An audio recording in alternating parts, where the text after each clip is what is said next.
पिछली कक्षा में हमने आत्मसम्मान बोध प्रक्रिया द्वारा सकारात्मक दृष्टिकोण का विकास किस प्रकार किया जाता है इसका अध्ययन किया था। आज हम भावात्मक एकीकरण द्वारा सकारात्मक दृष्टिकोण का विकास किस प्रकार किया जाता है इसका अध्ययन करेंगे। Development of positive view bye emotional integration. देखिए, भावात्मक या संवेगात्मक एकीकरण की जो प्रक्रिया होती है उसके अंतर्गत हम प्रत्येक संवेग को उद्देश्यनिष्ठ रूप में स्वीकार किया जाता है। उसमें प्रत्येक उद्देश्य को क्या करते हैं हम प्रत्येक संवेग को उद्देश्य के रूप में स्वीकार करते हैं। इस प्रकार की जो व्यवस्था होती है उसमें किस प्रकार से किन किन माध्यमों से हम जो है अपने सकारात्मक दृष्टिकोण का विकास करते हैं उसका हम आगे अध्ययन करेंगे। सबसे पहला जो पॉइंट है वह है दुख के प्रति सकारात्मक दृष्टिकोण, पॉजिटिव व्यू फॉर सॉरो। सामान्य रूप से जब व्यक्ति दुखी होता है तो वो अपने आप को संसार का सबसे हीन प्राणी समझता है, लेकिन अगर हम दुख पर सार्थक रूप से विचार करें तो हमें पता चलेगा कि सिचुएशन कितनी बेस्ट हमारी लाइफ की ऐसी सिचुएशन होती है जिसमें हमें पता चलता है कि हमारा अपना कौन है, पराया कौन है। हमें अपने पराये का जो ज्ञान है वो दुख के समय ही प्रतीत होता है कि वास्तव में कौन हमारा सच्चा साथी है, कौन हमारे साथ सिर्फ दिखावे के लिए है। इसके अतिरिक्त जब हम दुख का अनुभव करते हैं तो तभी हमें पता चलता है कि सुख कैसा होता है। दुख के द्वारा ही हमें सुख का अनुभव होता है। और दुख मिलने के बाद देखिए, मोस्टली लोग यही चाहते हैं कि जो मैंने झेला वो मेरा कोई अपना ना झेले। तो दुख मिलने के बाद हम किसी अन्य व्यक्ति को दुख देने का प्रयास नहीं करते हैं। इस प्रकार से दुख के माध्यम से हमको अनेक प्रकार की जीवनोपयोगी शिक्षाएं मिलती है। अतः संवेगात्मक एकीकरण से दुख के प्रति भी सकारात्मक दृष्टिकोण जो है वो उत्पन्न होता है। नेक्स्ट है आनंद के प्रति सकारात्मक दृष्टिकोण, पॉजिटिव व्यू फॉर एंजॉय। सामान्य रूप से मानव जीवन में सुख के प्रति व्यक्तियों का नकारात्मक दृष्टिकोण होता है, लेकिन संवेगात्मक रूप से हम देखें संवेगात्मक एकीकरण की प्रक्रिया के रूप में तो ये एक उद्देश्यनिष्ठ होती है। इसमें सुख या आनंद का अनुभव करते समय उसके नकारात्मक पक्षों पर ध्यान नहीं दिया जाता, वरन उस समय के तात्कालिक सुख का उपयोग किया जाता है। इसमें किसी प्रकार के नकारात्मक पक्ष को सोचकर सुख को दुख में परिवर्तित नहीं किया जाता। इस प्रकार संवेगात्मक एकीकरण की जो प्रक्रिया होती है उसमें आनंद के प्रति सकारात्मक दृष्टिकोण उत्पन्न करती है। नेक्स्ट है क्रोध के प्रति सकारात्मक दृष्टिकोण, पॉजिटिव व्यू टू एंगर। देखिए, सामान्य रूप से अगर हम ये देखें तो क्रोध क्या होता है, विनाश करता है, लेकिन कई अवसरों पे क्रोध का प्रदर्शन हमको एक नवीन और सही दिशा प्रदान करता है। फॉर एन एग्जाम्पल, कोई बच्चा चोरी करता है तो उसके पेरेंट्स उस पर क्रोध करते हैं, या कोई बच्चा क्लास में चोरी करता है तो उसका टीचर उस पर गुस्सा करता है, उस पर क्रोध प्रदर्शित करता है। तो इस सिचुएशन में क्रोध में क्या है, बालक की भलाई छिपी है। तो इस प्रकार की जो क्रोध की प्रकृति है एवं उद्देश्य को देखकर हम ये समझ सकते हैं कि हमें इसके प्रति सकारात्मक भाव रखना चाहिए कि क्रोध भी क्या है, एक उचित संवेग है जिससे कि हम अपने अंदर सकारात्मक दृष्टिकोण का विकास कर सकते हैं। नेक्स्ट है समस्या के प्रति सकारात्मक दृष्टिकोण, पॉजिटिव व्यू टू प्रॉब्लम। समस्या के प्रति सकारात्मक दृष्टिकोण भी क्या है, संवेगात्मक एकीकरण की स्थिति को प्रदर्शित करता है।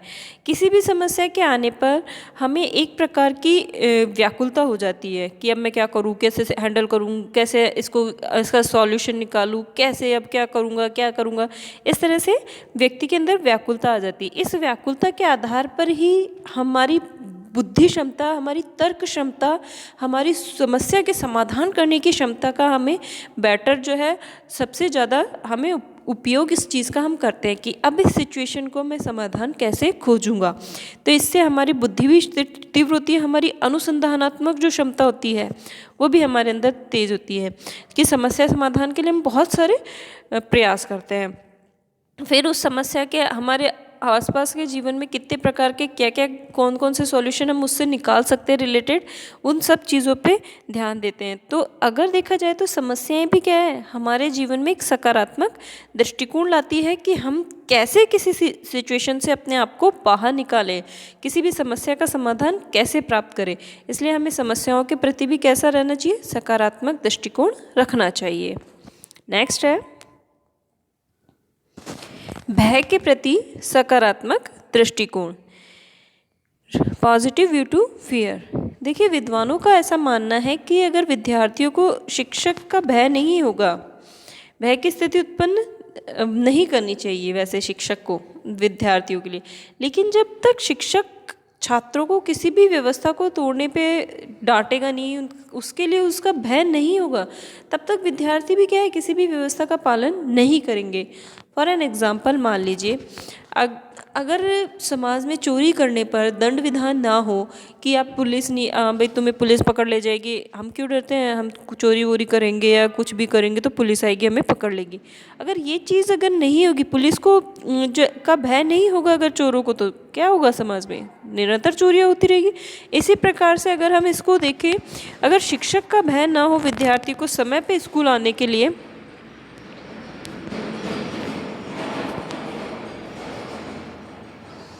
कि जैसे मान लीजिए कि विद्यार्थी को अगर ये डांट ना पड़े कि भाई तुम टाइम से रेगुलर आओ, या टीचर डांटेगा नहीं या शिक्षक का भय नहीं होगा, तो वो कभी नहीं आएगा। उसको ये रहेगा ठीक है यार, क्योंकि स्वतः अनुशासन में भी हर बालक स्वतः अनुशासित नहीं हो सकता, बालकों की प्रकृति अलग होती है, सबका स्वभाव अलग अलग होता है। तो कहीं कहीं पर जो शिक्षक द्वारा भय का प्रयोग किया जाता है उसको हमें सकारात्मक दृष्टिकोण रखते हुए इसका आवश्यकता के अनुसार उपयोग करने का हमें प्रयास करना चाहिए। तो वहाँ पे ये पॉजिटिव रूप में आपके समक्ष प्रस्तुत होता है। नेक्स्ट है प्रेम के प्रति सकारात्मक दृष्टिकोण, पॉजिटिव व्यू टू लव।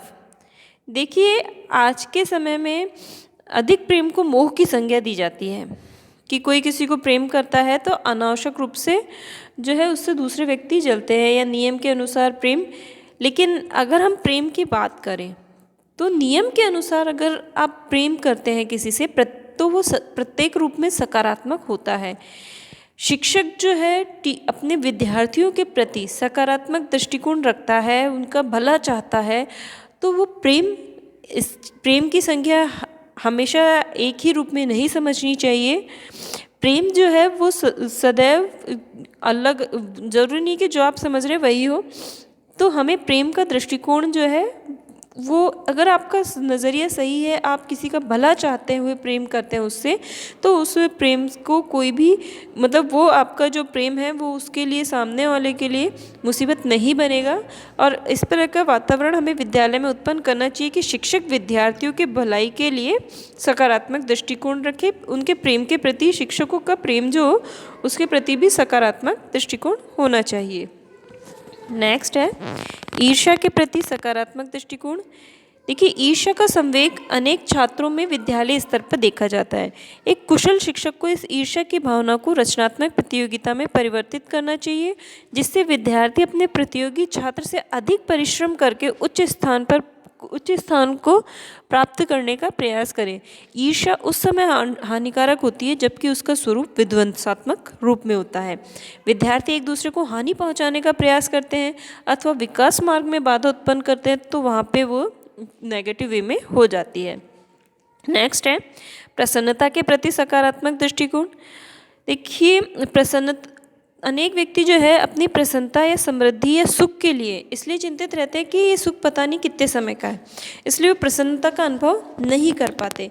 प्रसन्नता की स्थिति के प्रति चिंतित होना क्या है, नकारात्मक स्थिति मानी जाती है। इसलिए प्रसन्नता का अनुभव करना और उसकी अवधि के बारे में विचार न करना ही प्रसन्नता के प्रति सकारात्मक दृष्टिकोण माना जाता है। नेक्स्ट, त्रुटियों के प्रति सकारात्मक दृष्टिकोण, पॉजिटिव व्यू टू एरर्स। विद्यालय में विद्यार्थियों द्वारा अनेक प्रकार की त्रुटियां की जाती है, इसलिए प्रत्येक शिक्षक को इन त्रुटियों पर क्रोधित न होकर क्रोधित होकर बालकों को प्रताड़ित करने का प्रयास नहीं करना चाहिए, वरन उन त्रुटियों के प्रति सकारात्मक भाव रखते हुए बालकों को उन त्रुटियों का अनुभव कराना चाहिए और बालकों को धीरे धीरे जो है उनसे दूर करने का प्रयास करना चाहिए। इससे बालक की त्रुटियां भी दूर होगी और बालक में क्या होगा, शिक्षक के प्रति विश्वास भी उत्पन्न होगा। नेक्स्ट और लास्ट, व्यापकता के प्रति सकारात्मक दृष्टिकोण। देखिए, आज जो मानव है वो संकीर्ण भावनाओं के अनुरूप अपने स्वहित में ही कार्य करता है, सार्वजनिक हित का ये कोई कार्य ऐसा वह नहीं करता। लेकिन इस प्रकार की स्थिति के लिए हमें क्या करना चाहिए, व्यापकता की जो भावना होती है वो व्यक्ति को कभी भी अपने स्वहित को हानि नहीं पहुंचाती, वरन उसको ये सिखाती है कि तुम्हारा जो स्वहित है वो सार्वजनिक हित में ही निहित है। तो जो व्यापक दृष्टिकोण होगा उसके द्वारा सर्वांगीण विकास संभव होगा। इससे एक शिक्षक जो है व्यापकता के प्रति सकारात्मक दृष्टिकोण रखेगा तो वह अपने छात्रों को भी इस तरह की स्थिति जो है सिखाएगा, इसी तरह की सिचुएशन सिखा सकेगा। इसलिए एक शिक्षक को हमेशा क्या है, सदैव जो है उसे सकारात्मक दृष्टिकोण रखना चाहिए और आशावादी भावों से परिपूर्ण होना चाहिए। इसके अलावा जो नकारात्मक और निराशावादी भाव हैं उनसे दूर रहना चाहिए और नकारात्मक स्थितियों में भी सकारात्मक भाव रखते हुए उनको परिवर्तित करने का प्रयास करना चाहिए, जिससे कि एक शिक्षक क्या करे, समाज, छात्र और राष्ट्र का भला कर सके।